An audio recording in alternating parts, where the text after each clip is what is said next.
चीनच्या ग्रान्सू प्रांतात जोरदार भूकंपाचे धक्के बसलेत। 6.2 रिश्टर स्केलच्या भूकंपाची नोंद झाली आहे। या भूकंपात 95 जणांचा मृत्यू झाला आहे। इजिप्तचे राष्ट्राध्यक्ष फताह अल सिसी सलग तिसऱ्यांदा राष्ट्राध्यक्ष होणार आहेत। त्यांना राष्ट्राध्यक्षाच्या निवडणुकीत 89.6% मतं मिळाली आहेत। त्यांच्या राष्ट्राध्यक्ष पदाचा तिसरा कार्यकाळ एप्रिलमध्ये सुरू होणार आहे। श्रीलंकेच्या नौदलानं अवैध मासेमारी करण्याच्या आरोपाखाली 14 भारतीय मच्छीमारांना अटक केली आहे। आतापर्यंत श्रीलंकेच्या नौदलानं सुमारे 240 भारतीय मच्छीमारांना अटक केली आहे।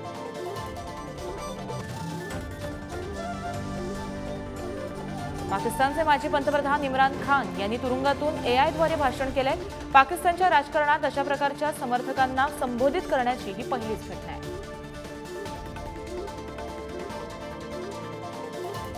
इटलीच्या पंतप्रधान जॉर्जिया मेलोनी यांचा 5 वर्ष जुना एक व्हिडिओ सोशल मीडियावर व्हायरल करण्यात आलाय। युरोपची संस्कृती आणि इस्लाम यामध्ये खूप फरक असल्याचं वक्तव्य या व्हिडिओतून करण्यात आलंय। रशिया आणि युक्रेनमध्ये गेल्या 20 महिन्यांपासून युद्ध सुरू आहे। दरम्यान युक्रेनचे लष्कर प्रमुख वॅलेरी झालुझॅनी यांच्या कार्यालयातून एका हेरगिरी आणि बॉम्बिंग डिव्हाइस जप्त करण्यात आल्याची माहिती समोर आली आहे।